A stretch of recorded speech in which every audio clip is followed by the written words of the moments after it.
Hello, everybody, and welcome back to Paddock Project. I am your host, Tiggy, and I'm here to recap the Austrian Grand Prix, which was incredible. And I'm here with none other than Emily Selleck, a senior writer for Motorsport. Welcome to the podcast. Thank you so much for having me. I'm so excited. I know we met, probably like 9 months ago now for the first time. And Yeah. it's been so exciting, like following you and seeing how engaged your audience is. So I'm really Oh, excited to chat.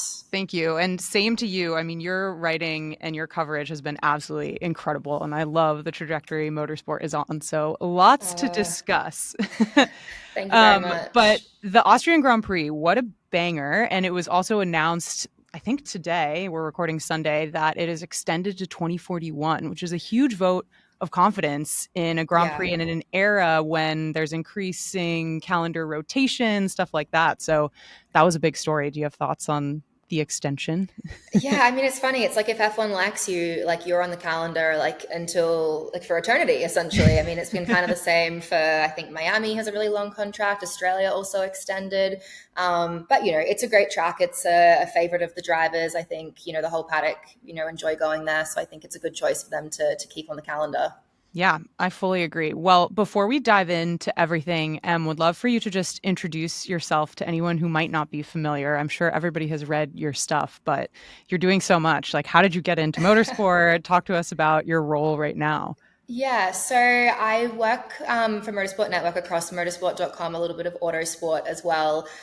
Predominantly, I kind of lead all things off track in the culture vertical. So that could be, entertainment, pop culture, an in depth interview with a driver about, stuff they're doing away from the track. It's a real mixed bag. And then I also, on race weekends, I do regular race coverage. But I'm from Australia, and motorsport is or always has been a part of my life. My family are huge motorsport fans. So F1's, been on the background in my house forever. But I kind Love of that. worked in all areas of news and then moved into sport a bit more full time about 4 years ago. And it's been a lot of fun. It's definitely a great time to be working in F1 with the movie and Yeah. everything going on. Yeah, 100%. Well, speaking of the movie, let's dive into the first piece of news before we get to all things Austria. But I have been paying very close attention to the box office numbers. I've been waiting for these numbers to drop because I know, you were also at the premiere in New York, and we've both Yeah. seen the movie, and so you have your own opinions and whatnot, and you kind of see reactions in the F1 sphere. But it's always a question mark of like, how is this going to land with the broader audience? And spoiler alert, it has done really well in its opening weekend. It's brought in $144 million, which is Apple's first box office hit. And it's also Brad Pitt's biggest ever opening weekend Yeah. for him, which is Yeah. huge because It's he's such a big phenomenal. actor. So I expect the momentum to continue, but it's across the box office numbers, the Rotten Tomatoes scores, the critics. There have definitely been some critical pieces on it, but overall, it seems to be kind of hitting it out of the park in a way that maybe not everyone expected it would.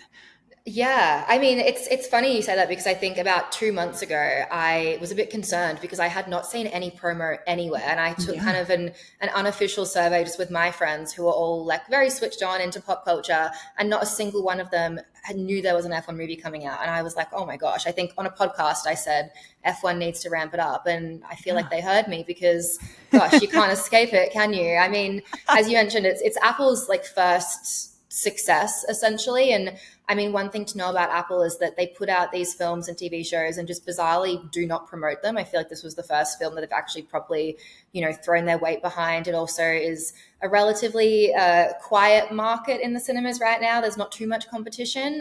So I think it would have been surprising if it wasn't kind of, topping the box office results. But nonetheless, it's, really great to see.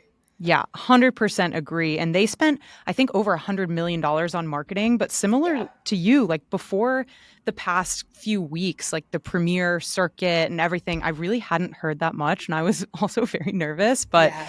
they certainly ramped it up and it has paid off. So, Yeah. They heard us. also, I loved your article. You've written a few pieces like around the movie, but I absolutely loved your thoughts on it. I think you were one of the first people to speak about the sort of treatment of women in the movie, which I think was really important. So I'm curious what it was like to put that out. Was it scary to put out? How's the reception been?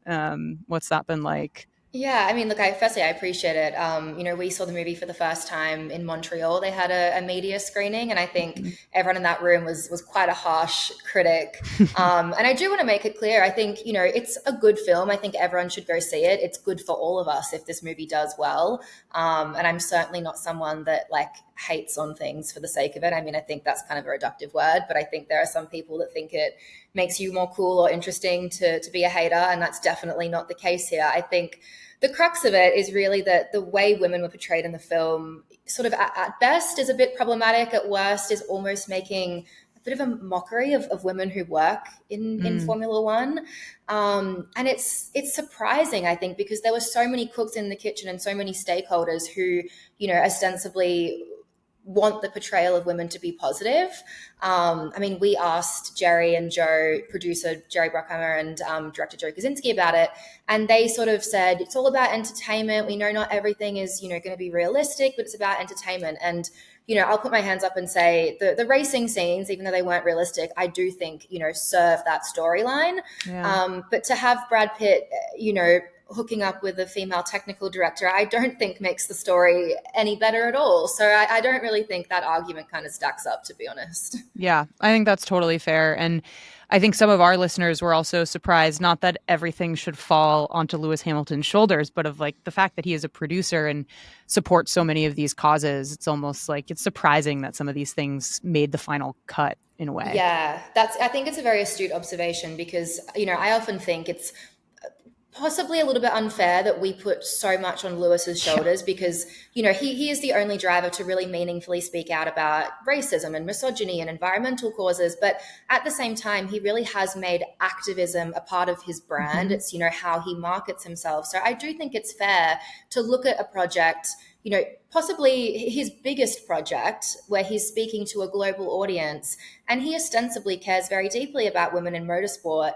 But this product has kind of come to fruition, and I do think it's reasonable to say, or to question kind of Lewis's, involvement, and if he put his hand up to kind of raise questions about it. I'm curious sort of what those conversations were like behind closed doors. Yeah.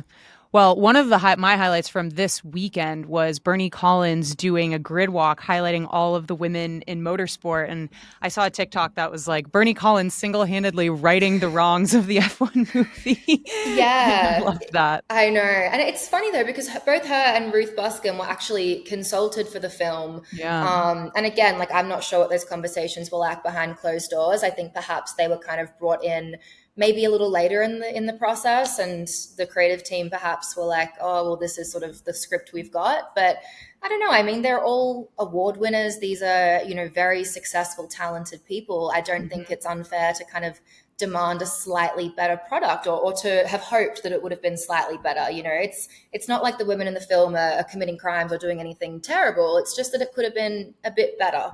Yeah, it's unfortunate when it feels like they tried to go halfway in terms of casting women in important roles, but then displaying them as weak characters. It's just sort of Yeah, like it just raises a lot of questions.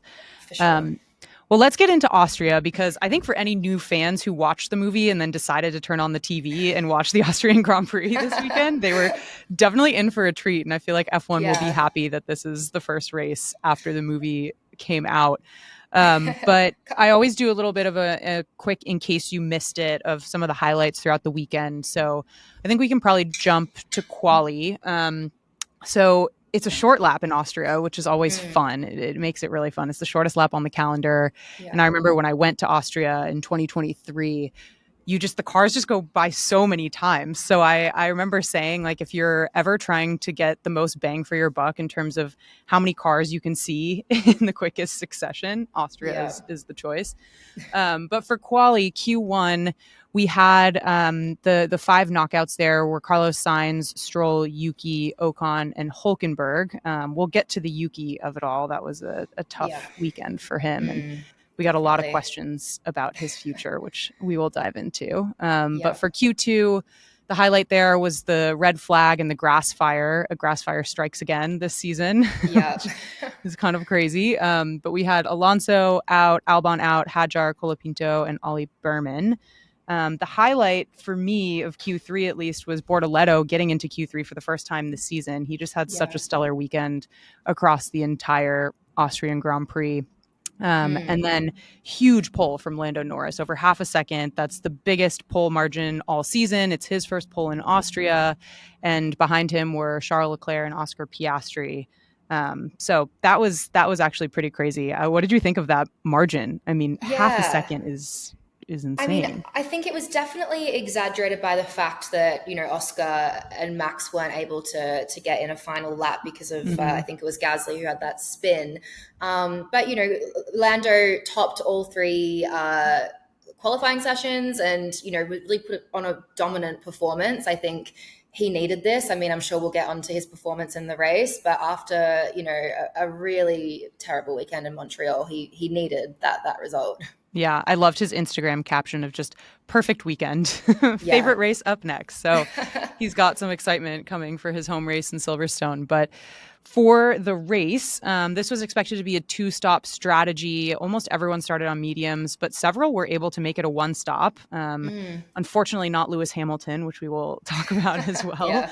Yeah. But as we said, Lewis was on pole, then Charles, then Oscar behind. One of the big moments at the beginning of the race was Sainz. A lot of people were saying he was kind of pulling a Sunny Hayes there because at the start, if you have seen the movie, you'll know what this scene is, but he couldn't get his car to start. It was stuck in first gear, I think. And Yeah.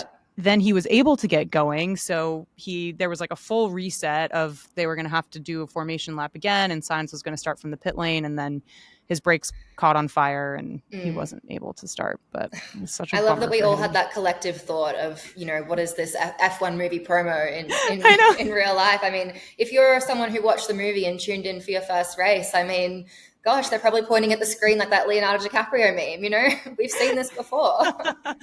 Literally. I know. It's like Signs took some lessons from Brad Pitt. Yeah. um, so for the race itself, great start from both of the McLarens. Oscar passed Charles pretty quickly there.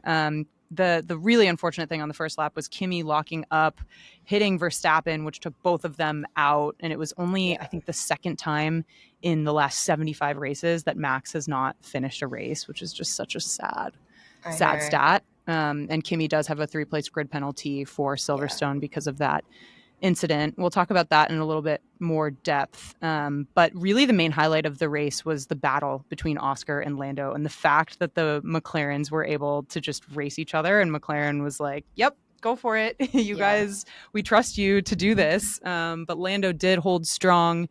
He took the win. Um, one of the last sillier moments kind of in the race was both Yuki and Franco Colapinto got penalties, mostly for battling each other at the expense of the race leaders, which Yeah. they For that last was pretty place. bad. I know. Mental.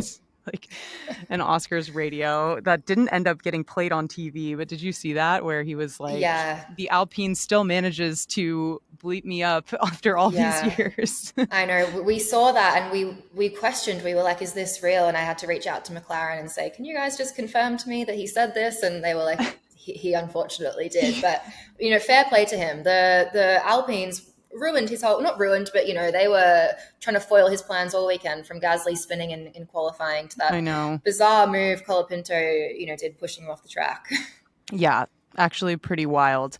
But Lando's win ties him again with Oscar for career wins. They're both at 7. Some other highlights were Lawson at a career best result of P6. It was his second points finish of the season. Both stakes got in the points. So Yeah. Gabriel Bortoletto's first points in Formula One, which is huge. And then Nico went from P20 to top 10, which is amazing, and Yeah. some Great fun drive. battling between Gabby and Alonso there at the end. So really fun race. Those were kind of the highlights. And what were your kind of overall thoughts on the race? Did you love it? Was it okay? What were your favorite things? Yeah, I mean, I think we're lucky that we have this, McLaren battle on our hands this season, because it's kind of shaping up in a way that I don't know that we've ever seen before in Formula One. I think lots of pundits are kind of saying it's going to have to come to blows eventually, it always does. But I do think these two are very, very different characters to Mm, someone, or to like, Nico and Lewis. I think they're fostering such a great environment at that team. And I mean, today was the first time that we kind of saw what papaya rules really means. We heard, their race engineers kind of speaking in a way that was indicating, this is our side of the garage, where normally they would kind of be communicating together. But, we heard Tom Stallard and Will kind of speaking to them in a way that indicated things might be shifting, a little bit. But they're both, so respectful, so clean on track for the most part. Obviously, we saw that lock up into turn 4 from Oscar that I think, in a way, it was so minor, but that kind of defined his race in a way. But, I think Lando's drive is a drive that we wouldn't have seen from him, 2 or 3 years ago, because he really had Oscar putting the pressure on the whole time. And it's the kind of situation that I think, we might have seen Lando, bottle under the pressure, if you will, a couple of seasons ago. So I think it really goes to show his growth.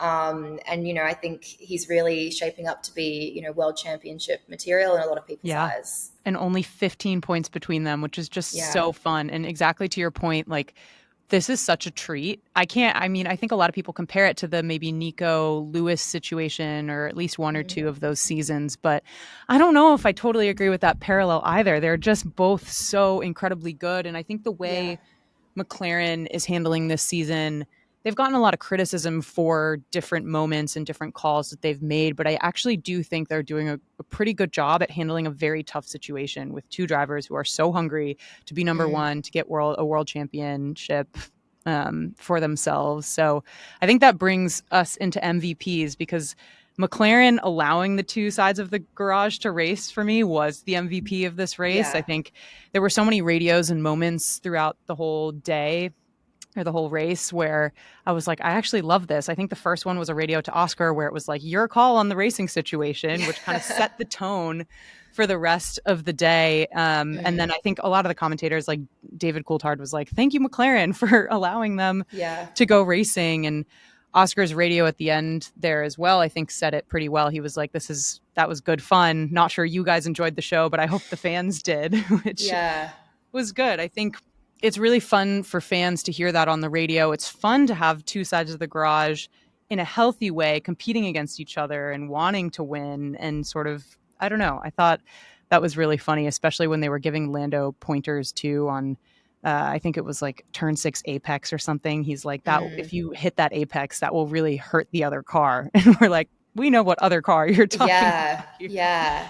I mean, a bit of a side note to that point, something we were kind of talking about just observationally. It's interesting to hear sort of the communication Lando gets. I feel like it is, relatively thorough. He gets, a lot of communication from his race engineer, whereas that's not the case for Oscar. He kind of is left alone a bit more. And I think that is also quite indicative of their personalities off track, perhaps as well. But to your point, I think the way that McLaren's handling it, definitely to Andrea Stella's credit, he is fostering such a fantastic environment at that team. Like, I often go in when I'm on the ground at a race, and I'll go and check in and just say, how are things? And everyone's like, genuinely, it's fantastic. Obviously, that's easy to say when you're winning, but I think back to that season with Nico and Lewis, and it definitely wasn't a great time to be Mercedes. So yeah, it's been really fantastic to see. And I mean, I could be wrong in saying this, but I don't think Lando or Oscar want necessarily to be given,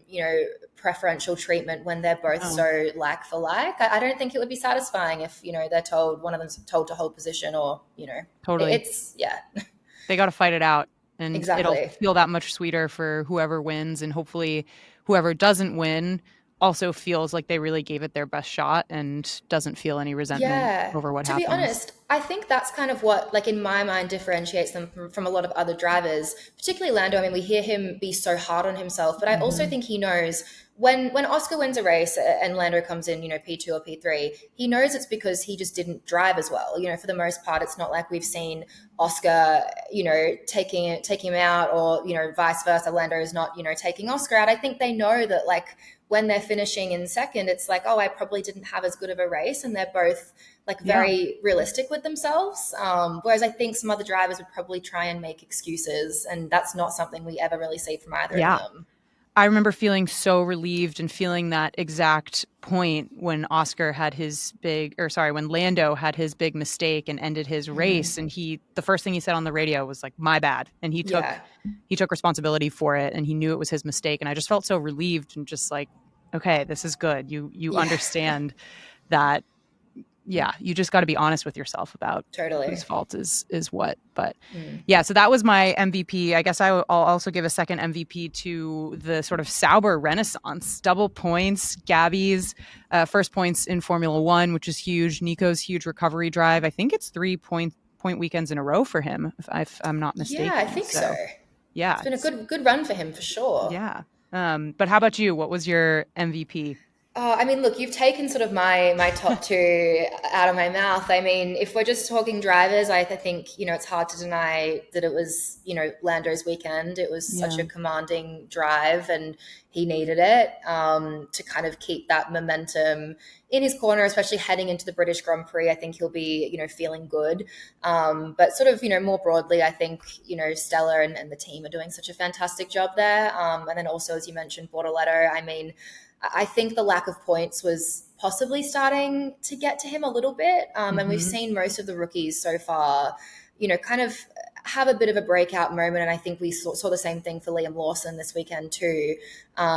Scoring some points, getting that kind of monkey off their back a little bit. But just so happy for Bortoletto and that lovely moment at the end with Fernando Alonso. And Yeah. then also with Hulkenberg, it's exciting for the team. Totally agree. The Alonso moment was funny, and especially given the fact that Alonso is Gabriel Bortoletto's manager. So I think that just adds such a fun dynamic to the whole thing. Yeah, one of the journalists asked him, sorry, in the pen, because he's your manager, does he get a bonus when you score points? How does that work? And he was like, oh, I'll have to go look into the contract.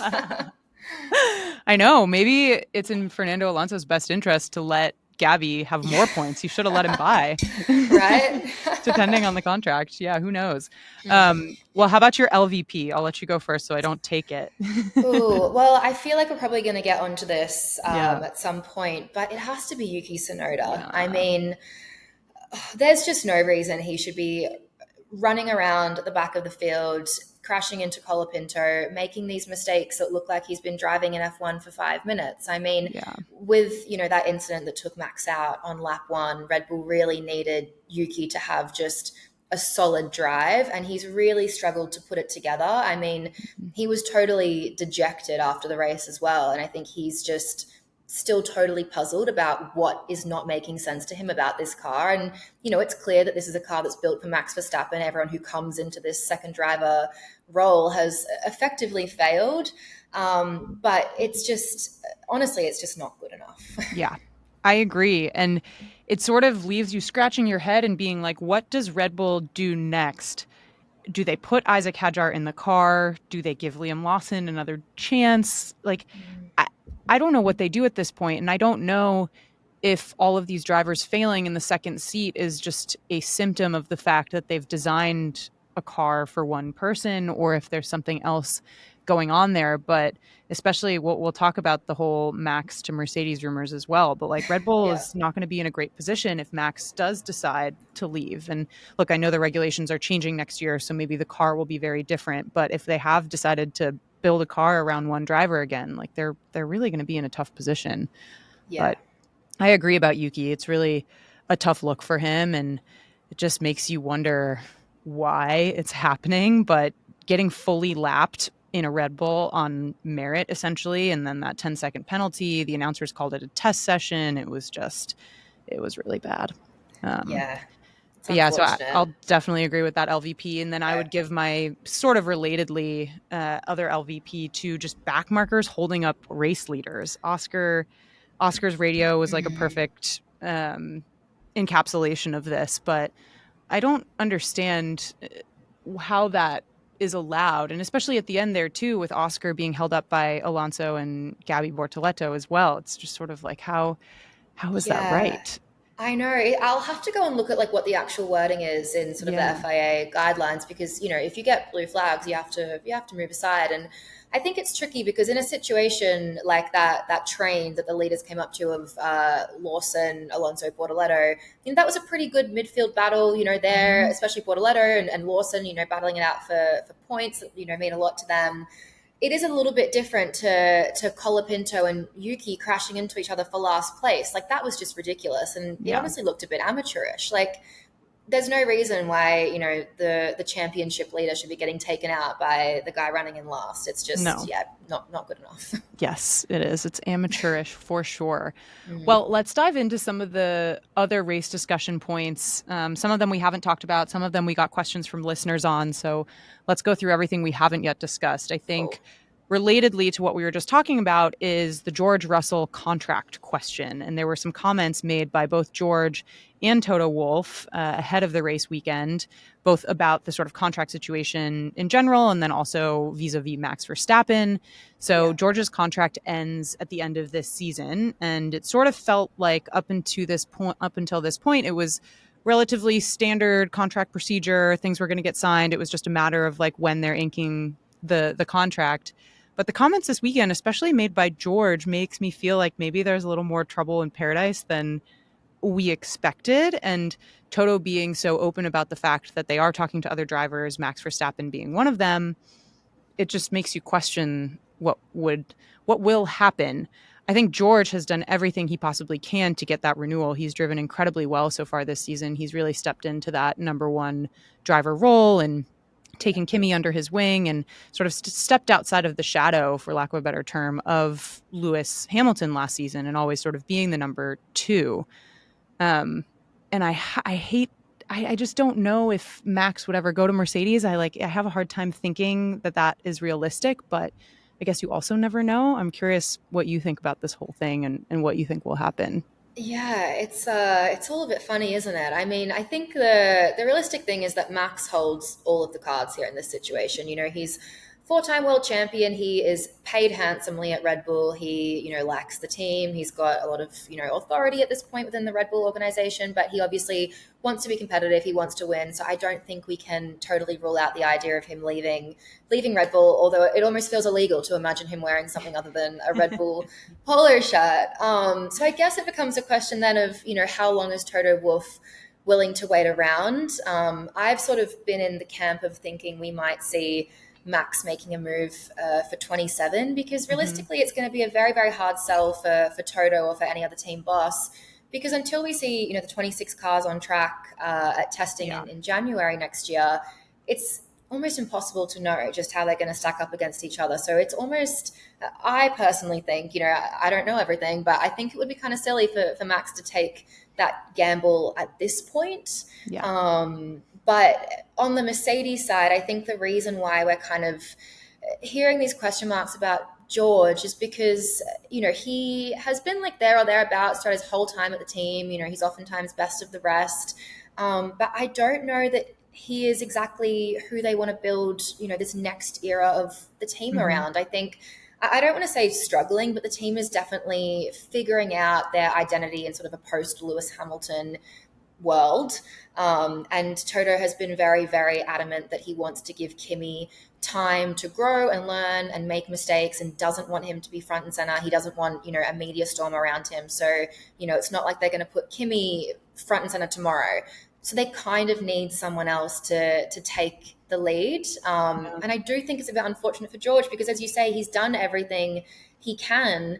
Um, I don't know how accurate this is, but I do kind of think that he hasn't got like the star power that a brand like Mm-hmm. Mercedes probably wants. I mean, Toto's obviously business minded as well as being someone who's totally astute with the on track stuff. That's just my assumption. That's just my Yeah. speculation. But again, as you say, would Max ever go to Mercedes? Who knows? Yeah. All of those are great points. And I feel like I totally agree. It would be kind of strange of Max to take a gamble when the regulations are switching so drastically. Although Yeah, I guess I would probably put my money on the Mercedes car over the Red Bull car next year, just given Honda leaving, given the yeah. whole Red Bull building their own engines. I Mm. think that's going to be an interesting factor. Yeah.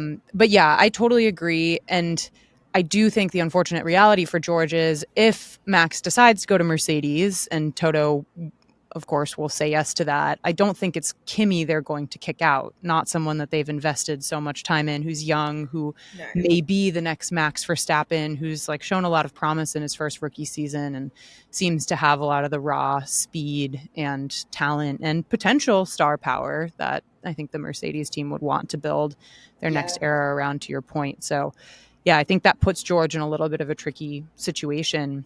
But he is an incredibly talented driver, and yeah, I don't think Max and George will be teammates anytime soon. So I think it Oh, would could you be imagine? I would That would love be it just for the blockbuster. drama. Yeah, that would be um, phenomenal, wouldn't it?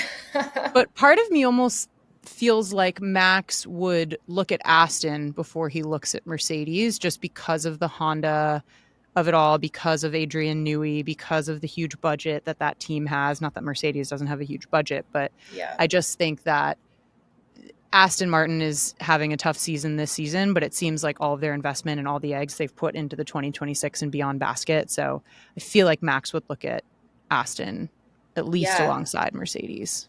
There have So, been a few stories that have coming out, sorry, that have come out that have been, mhm. ultimately like debunked, but stories about, Max having conversations with Aston and them offering him a $1 billion package that obviously involved, stocks, not just salary. Yeah, But as you say, they've got budget. Max has paid a lot of money. I think wherever he goes next, he probably wants to maintain that, if not make a bit more. So I think it's definitely a possibility.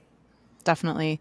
All right, next topic. We haven't talked much about Ferrari, but they brought upgrades. They have a new floor this weekend, and Yeah. the team seemed pretty happy. I mean, they were definitely the second fastest car behind the McLarens. Charles was very happy after qualifying. Think that he thought that the upgrades looked good after he was looking at the quality gaps, qualified on the front row. And then even Hamilton seemed in a better mood than usual, although obviously not with the strategy Yeah. decision. it's well, let's talk about the upgrades first, and then we'll get to the Hamilton strategy Yeah. situation. But it seems like they seem to have worked well. Yeah, they definitely do. And I think, particularly after qualifying, is when we heard both of them, particularly Lewis, like he was so happy. Yeah. And it is funny to think about, the Lewis we knew a couple of years ago would never have been, so buoyant almost over what did he qualify? P4. Yeah. Um, but I think it goes to show just how much he's, struggled with adapting to this car, particularly alongside Charles, who knows the car so well, who barely ever changes the setup. I think, Lewis in particular feels like he's kind of coming to grips with it. And we obviously saw in the race, they were the second quickest car, P3, P4, but not to play devil's advocate, but, who were they really racing against? It's Max true. Verstappen wasn't there storming through the field. The Mercedes car sees a sunny day and, runs the opposite direction. I don't think Mercedes were ever, really in contention. Very hot conditions today in Yeah. Austria. You got Yuki Tsunoda running around in P16. So I think they got a little bit lucky. But the upgrade seemed to be working, I think, is the long and short of it. I'm curious to see sort of how things look next week at Silverstone. Yeah, for sure. It's always a little bit of a roller coaster sometimes with Ferrari, so you got to see consistency before you can say definitively whether or not something Always a roller is coaster. is working.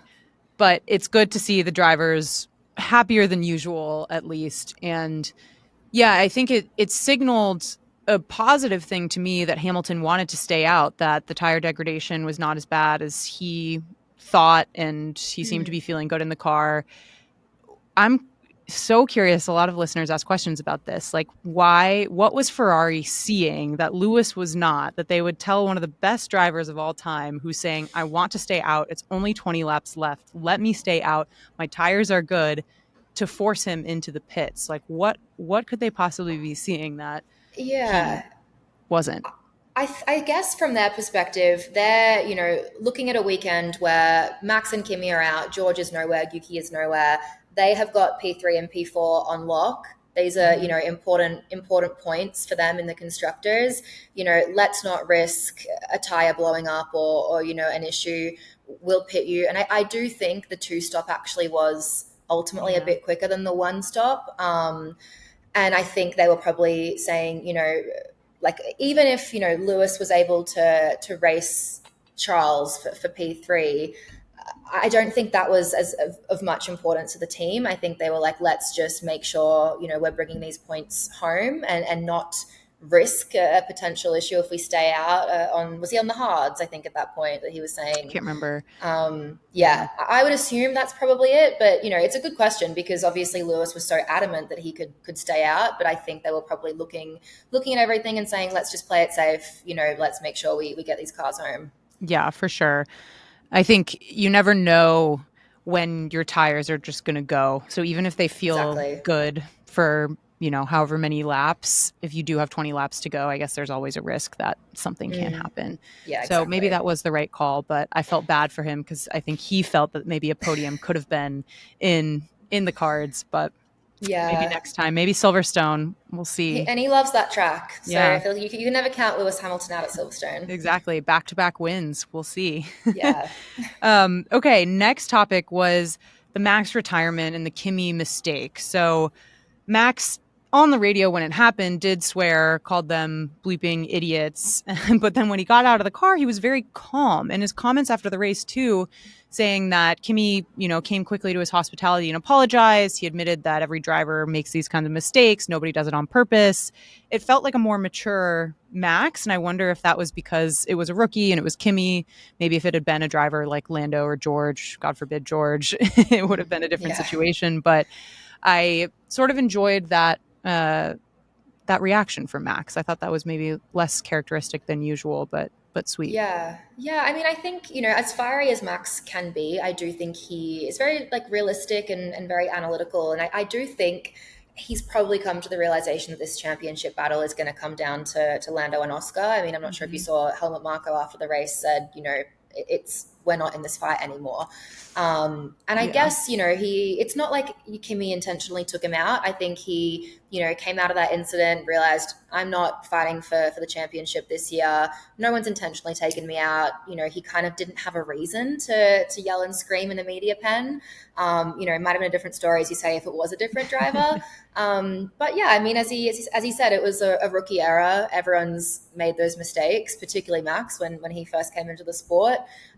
Something I'd be curious to get your thoughts on, actually, because we were talking about it in the office today, was his comments after the race when he was asked about something to do with Yuki, and he said, "Oh, I actually didn't watch the race. I was watching the 24 hours of Spa." And obviously, he had his GT3 car that won I forget which category they were in, but they had a good day. But ultimately, Red Bull is this team that has this car that's built around Max, and he has a teammate that is fighting for his life at the back of the pack to try and figure out how this car works. At what point should we be seeing Max, go sit on the pit wall and try and help your team out? What are Yeah. your thoughts on that? I fully agree. I think at the end of the day, it's a team game, right? And I don't know if I don't want to speak poorly on Max, but I'm not sure that that's front of mind for him. Like he loves to just put his head down, sort of tunnel vision, race hard, win. Otherwise, he's on the sim or doing his other kind of racing pursuits outside the track. But Yeah. it is, I think, a really good point and a good question of you see these teams that have built really nurturing environments around a driver. And I know some people are, I guess, critical of that in a way of like, if you're going to be in Formula One, you have to cut it. Like, we can't just kind of handhold you through this Yeah. process. You need to be able to do that. But I think the investment and the nurturing of a driver sets everyone up to succeed more than just sort of letting someone figure it out on their own. And Yuki's Yeah. not someone that Max has a poor relationship with. So I would kind of expect him to think about helping. And maybe he does do that behind the scenes. We don't know Yeah. what like the debriefs are like or the engineering meetings within the team, but it is a bummer. And it sort of feels like a sad, I guess, I don't know, approach to just be like, I didn't even watch the race. It's like, you have Yeah. a teammate out there too, Like, don't you want to know what's going on and Yeah. or No, see it's if a you can help? No, sorry. Yeah, it's a good point. Like we don't know what happens behind closed doors, and I really rate Max. Like I think he's a good person, and I think over the years there's been a lot of talk about his demeanor, but I always find him entertaining and very respectful. But it is kind of one area where we see someone like Carlos will always go and Yeah. put a headset on the garage or jump on the pit wall, and a team like Williams love working with him for that reason. He gives really good feedback. He's a real team player. Yeah. And that's not to say all drivers need to have that mindset. I just think it's something we hear a lot from Max, and this is a team that has had, gosh, like 5 or 6 number 2 drivers now that just are failing because this is a car built for him. Does Yeah. he have, a responsibility to be a little bit more of a team player? I don't know. I mean, it's definitely not in his nature, but it's just something we were kind of discussing. I think that's such a good point. And maybe that is the Max Verstappen privilege of being the best Mm, driver out there and you're just that successful. And yeah, if someone else is not stepping up to what you think their potential is, and I don't know, maybe yeah, he doesn't feel like it's his role to lend a hand and help that person out. But mm, I do think it would be nice to see a little more of that yeah, because definitely. I don't know. I can't tell if he's just checked out because, to your point, maybe he's not as much in the contention for the drivers' championship, or he's frustrated with everybody asking him about penalty points in a race ban, and he's a new father and he just has like other things on his mind. I wonder if he's just a little bit more checked out, but Yeah.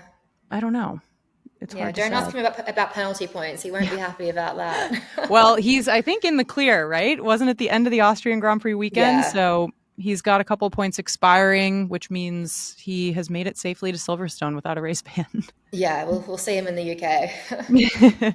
Okay, I guess relatedly, maybe quickly on Yuki, what do we think happens with his seat? Do you think they'll put Hadjar in? Should Hadjar take that deal if he's offered Oh, it? I spent a little bit of time with Isaac Hadjar here in New York before the F1 movie premiere, and I really really like him, and Yeah. he's been adamant that he does not want to go to Red Bull yet. I think that Red Bull can recognize that, and I have a feeling they're not going to replace Sonoda for the rest of this season. I think it's in their best interest to let Isaac Hadjar develop. And I mean, I've heard some other journalists sort of speak about this. I think it was Andrew Benson who was saying that he spoke to Helmut Marko and said, "Here's what I think is going to happen. That next year Yuki Tsunoda's gone, Isaac Hadjar steps up, and then Arvin Lindblad goes to VCARB." And he said that Helmut Marko just sort of smiled and walked away. So, Hmm. I think that's sort of an indication of where things are heading. Yuki Tsunoda has had his time to prove himself, and he's really not driving like someone who has 5 years of experience. No. And he was doing really well in the V carb, so it's just kind of strange to see. Maybe those cars are just so vastly different; it's hard to even compare. But it's Yeah, such a bummer. very Okay, unfortunate. last main topic before we get into the standings and then talk really briefly about Silverstone is Williams. So a lot of listeners submitted questions about Williams. It wasn't really covered very much. Obviously, we saw what happened with Carlos at the beginning of the race, but then Mhm. Albon also retired with an issue. And so it seems, I was just reading the Williams sort of press release afterwards, and they were basically just like, we need to look into it. It's not good enough, and reliability is a huge issue for us, and we don't fully understand why. But it's such a bummer because they started the season on such a high with a lot of momentum, and I still think that they can hopefully regain that. But the past several races have really been tough for them. Yeah, what a nightmare weekend for Yeah. Williams. And it's unfortunate because they had such a fantastic start to the year, really positive with Carlos coming in, Mhm. and James Vowles really settled into that role. But yeah, as you say, we're not entirely sure what caused either of their issues. I don't think they even know either yet. But I understand they have some sort of cooling and reliability issues, which we also saw in Montreal. And I believe they have kind of switched focus to the 2026 car. Mhm. They're one of the first teams to do so. I mean, every team is going to have to make that call at some point this year. But the issue they're going to face is that teams like Sauber have bought upgrades that are Mhm. clearly really working. I mean, this was a double points finish for them. And perhaps in James Vowles' mind, they've kind of carved out enough of a lead that they thought, we can switch our focus. So I do think they should be a bit concerned about a few of their competitors, bringing these upgrades and possibly, taking them to task throughout the rest of the season, because realistically, we're not even halfway through yet. Yeah, 100%. Williams is sitting in fifth, but Racing Bulls is only 19 points behind, and then Exactly. Haas isn't that far back, and then Aston Martin. It gets pretty tight, and so there are Yeah. millions of dollars at stake for every position in that championship. So I'm Mm-hmm. sure they know what they're doing, but it's unfortunate to see reliability issues that they can't figure out or are kind of confused about where that's coming Yeah, from, especially if you have shifted exactly. focus, because then it's like, oh my gosh, we have so many races ahead of us. What is it, 13 or something like that? Races ahead of us. Yeah, And gosh, yeah. it's a So long, many long left. time. And I feel like they've got like so many factors at Williams are finally like working. They've got this great driver lineup, the Yeah. management. Everyone's doing a really good job. It's a really, really good vibe at the team right now. It's just so unfortunate they're having these issues. It must be so Yeah. frustrating for the mechanics, for everyone to walk away with no points. Totally. Totally. And especially fresh off of James Vowell's contract renewal, which everybody was so excited about. And it's too Exactly. bad to have it Yeah. happen at this stage. Okay, let's wrap up with some standings and then talk quickly about Silverstone. So, the Drivers' Championship, we have Oscar Piastri with 216 and then Lando Norris with 201. So, only 15 points separating Yeah. them. Max is in P3 with 155 and then George with 146 and then Charles with 119. So, that's the top five. It's pretty tight for some of these drivers. So there's still a lot to play for, still more than half the season left to go. So there's Mm. hard to count anyone out. And I would not count Max Verstappen out of the Drivers' Championship yet. He's got Yeah. a That's lot a of good time point. I left. shouldn't have said that earlier that he's totally out of it. I mean, even though Helmut Marko seems to think that, it's not in the cards, I feel like Max Verstappen feels almost inevitable. Like for so Yeah. many years, I thought you could start him in the pit lane like 3 laps down and he would still win the race. So that's a good point. We can't Yeah. count him out yet. You never know. For constructors, McLaren at 417, Ferrari 210, Mercedes 209. So they're really, really close. Red Bull Mm. at 162, and then Williams in fifth, and it just sort of drops from there. But yeah, McLaren well ahead of everyone, almost double Ferrari, and I think they'll cinch the constructors almost for sure. Again, you never know, but it seems Yeah. inevitable. Yeah. So I think that will come down the pike soon enough. Mm. Okay, for Silverstone, it's already this weekend, and Em, you're going, so that's going to be fun. Is this your first time? What are you excited Yeah, for? it's my first Silverstone. I mean, it's always over 4th of July weekend for us here in the US. And yeah, I should have said I'm based in New York, not Australia Yeah. these days. So I'm very excited. I think, the atmosphere, the vibe. I mean, I went to Monaco for the first time this year and it was so special. I think, being in the media center at a lot of races, you really don't get to go out and properly get a sense for the vibe. But somewhere like Silverstone is so historic. It's such a phenomenal track. I think there's potential for a few different people to do well. I mean, we mentioned Lewis loves this track, Yeah. so I feel like you can't rule anyone out. I'm very very excited. Yeah, it's going to be so great. And a lot of drivers home races and a lot of Mm, teams home races. Most factories are in the UK, so it's a pretty easy one for them. And I think everybody gets yeah. really excited about it. It's a very iconic, historic, fast track. It's one of the Mm, fastest tracks on the calendar with a lot of fast corners, which is really fun. yeah. But Lewis won last year, as we mentioned. I think that was one of the most magical cinematic moments in F1, just him winning his home race after Mm, a lot of struggles. His last home race with Mercedes, so that was hard to top. Um, yeah. That was a but we special always one. end it with some hot takes and predictions for the next race. So, do you have any predictions? Can be anything. Ooh.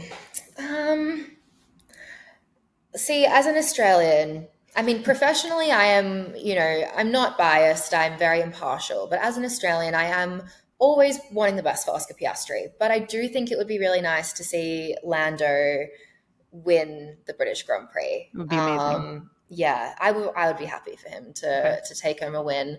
Hot take. Give me your prediction, then I'll come back to a hot take. Okay. My prediction is I'm gonna say a Lewis podium. I know that's Okay. that's also kind of doubling as my hot take, but I'm gonna say Lewis podium. Okay, love that. Let's say some more Sauber points and some more points for Liam Lawson. I think he deserves a little run of good fortune. He's had such a terrible start to the season, and he's not a bad driver. I really quite rate him. So it was nice to see him and Bortoletto do well this weekend. Agreed. I'm all here for the rookies. Yeah. All right. You heard it here first, but thank you so much for joining. This was such a fun race to recap, and I hope you have the best time in Silverstone. I can't wait to see the content and follow along. Oh, thank you for having me. I really appreciate it. It was, great to chat and very much looking forward to Silverstone.